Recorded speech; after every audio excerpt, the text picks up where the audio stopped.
Hello there, it's Sean Hampsey again with part 6 of the Bobby Sands story and his letter from the maze. Of course, there is nothing new about this kind of civil disobedience. It was evidenced sublimely in the refusal of Shadrach, Meshach, and Abednego to obey the laws of Nebuchadnezzar, on the ground that a higher moral law was at stake. It was practiced superbly by the early Christians who were willing to face hungry lions and the excruciating pain of chopping blocks rather than submit to certain unjust laws of the Roman Empire. To a degree, academic freedom is a reality today because Socrates practiced civil disobedience.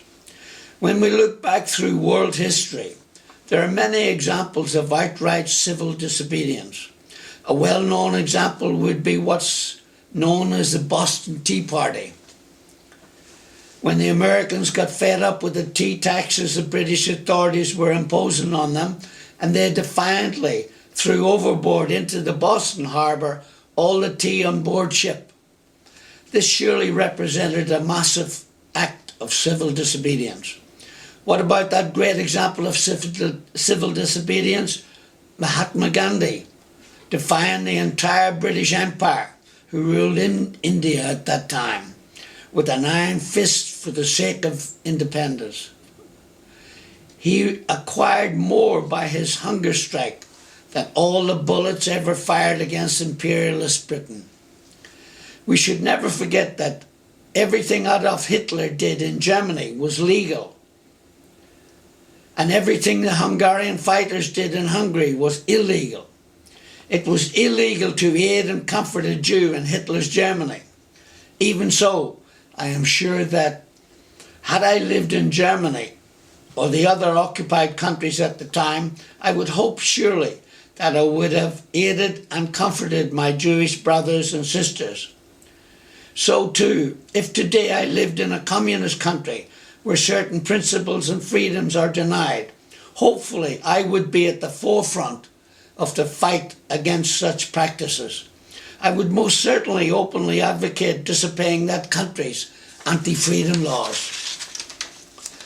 I have almost reached the regrettable conclusion that the Republican and United Ireland's cause and greatest stumbling block in his stride towards total freedom for all Irishmen and women is not the Orange Order or the Unionist Party, but the complacent middle-of-the-road fence-sitter who is more devoted to order than to justice, who prefers a negative peace which is the absence of justice, who constantly says, I agree with you in the goal you seek, but I cannot agree with your methods of direct action, who paternalistically believes he can set the timetable for another man's freedom, who lives by a mythical concept of time and who constantly advises us rebels to wait for a more convenient season. Shallow understanding from people of goodwill is more frustrating than absolute misunderstanding from people of ill will. Lukewarm acceptance is much more bewildering than outright rejection. I had hoped that the Protestant moderate would understand that law. An order exists for the purpose of establishing justice, and that when they fail in this purpose, they become the dangerously structured dams that block the flow of social progress. I had hoped that the Protestant moderate would understand that the present tension in the north of Ireland is a necessary phase of the transition from an obnoxious negative peace in which us United Ireland representatives passively accepted his unjust plight to a substantive and positive peace in which all men will respect the dignity and worth of human personality. Actually, we who engage in the type of protest we currently are engaged in are not the creators of tension. We merely bring to the surface the hidden tension that is already alive.